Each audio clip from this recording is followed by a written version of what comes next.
I have started dating since I got out. I have met a lovely young lady who actually knew me prior to all my felonies, and she overlooks all my stupidity, and I'm grateful for that. Awesome person. And yeah, there you go. Give it up for her. Yes. And what's funny is we hadn't talked in like 14 years, and so we get in touch with each other online, and I'm chatting with her. I'm like, so what have you been doing over the years? She's like, well, you know, I'm a single mom now. I went to college. I got me a 4-year degree. I was like, what's your degree? And she said, criminal justice. Which I rewarding because now I'm sticking it to them like they've been sticking it to me.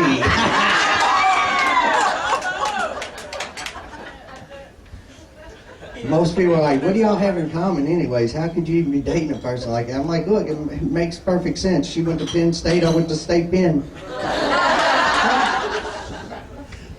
Most of my reasons for being incarcerated were due to drugs and alcohol. Almost every bad decision I made in life was while I was inebriated or trying to get money to get inebriated.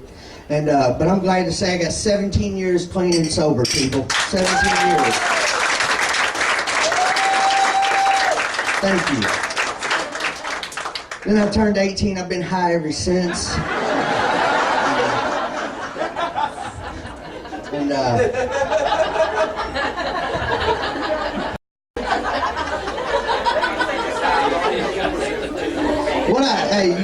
what I like about having a former charge like I do, and I'll not mention my drug charge up here on the stage, is when you get out and you run into people that you ain't seen in a while, and they're like, hey man, I heard you was in trouble, I heard you went and did some time, I heard you got busted with X amount of this and that, and you know, man, I'm glad to see you back on your feet. And I'm like, man, I appreciate that. Man, I hope you do good.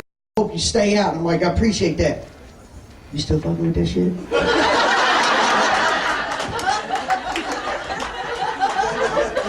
I'm like, dang on, dude, I thought you just told me you was glad I was out and you want me to stay out. I mean, I know, man, here's my number, dude. If you come up on anything, call me, dog. You know what I'm saying? Remember me? I used to spend money, you know what I'm saying? And I remember when I was telling somebody about my charge, and he's like, I don't think I've ever met anybody that did meth. And I'm like, oh, really? You ever been to Walmart 3 in the morning? And they're like, yeah, why? And I'm like, well, if you've been to Walmart at 3 in the morning, especially in the middle of the week, you've met a meth head. They're like, well, how do you figure? I said, there's only 3 people at Walmart in the middle of the week at 3 in the morning. 1, that's the employees, and you know them because they're dressed up, they're doing their job. 2, that's the people that gotta shop at Walmart third shift because it fits their schedule. They've got a cart, they've got a list, they got a calculator, they're doing normal shit. The 3rd person is the meth head. He's got 4 odd items under one arm and he's straightening shit out on the shelf for no reason.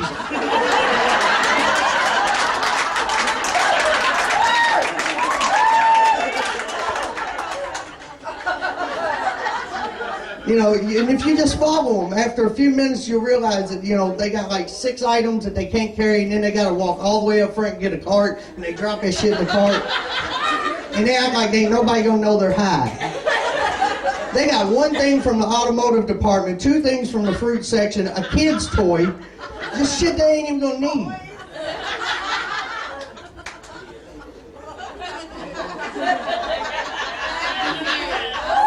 These are life experiences, people. Always looking for the cameras like nobody notices them.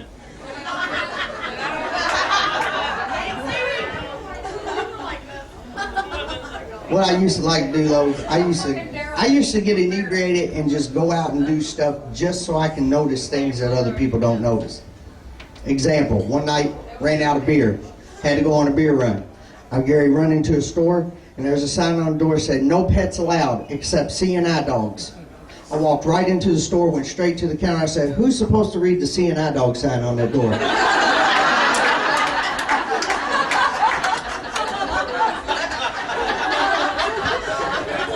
And the woman working there said, oh my God, you're the first person to ever point that out. I was just curious. If the dog can read it, I want to meet him. One night, had to go to the store for beer. Remember why I was there? I need toilet paper. I'm a bachelor. I'm trying to save money. I want to get the best for my money. 24 rolls for X amount of dollars is on sale, but that section of the shelf was empty. So I'm going to read the label, go find the stock clerk, and see if they got any in the back.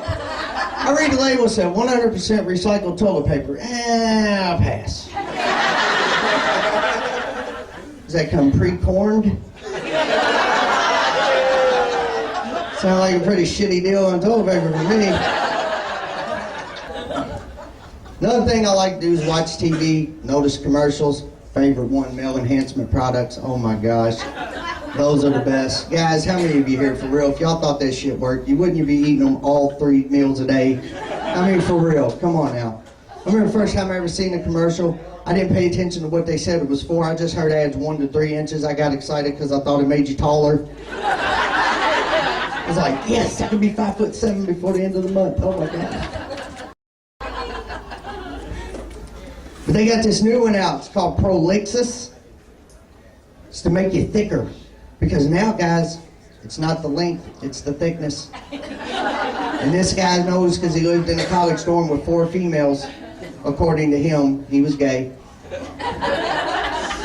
And I was thinking, you know what? Okay, it's always either we're not too long, we're not long enough, we're not thick enough. Maybe we need to make a pill to shrink you all down a little bit.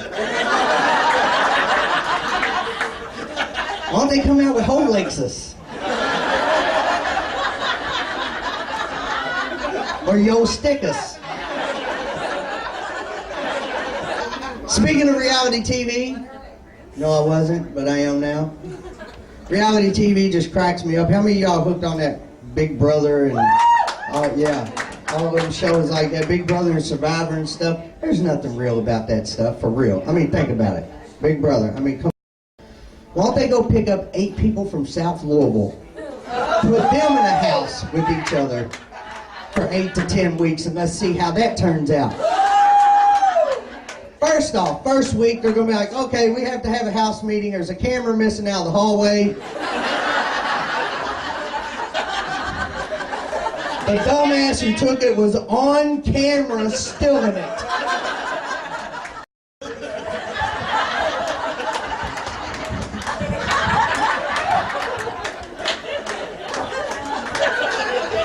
Some black guy in Air Force Project's got like a $14,000 camera set up on his project window. He's got his buddies over playing Xbox saying, look, infrared. They can't sneak up at all.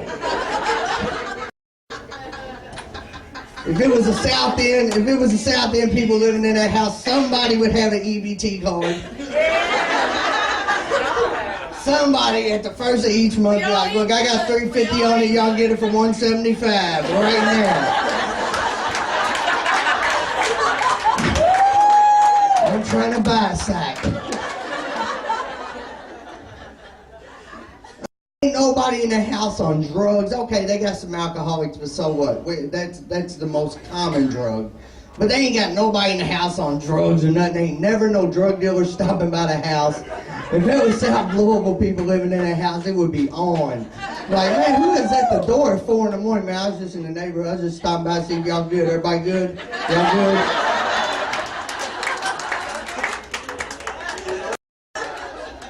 Y'all looking for so-and-so? He's at Walmart right now.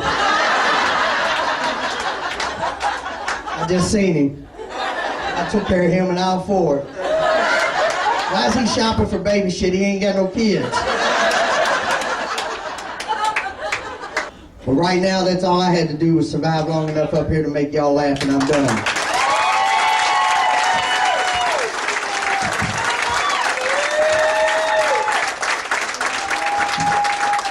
Beautiful band, man. Awesome, awesome.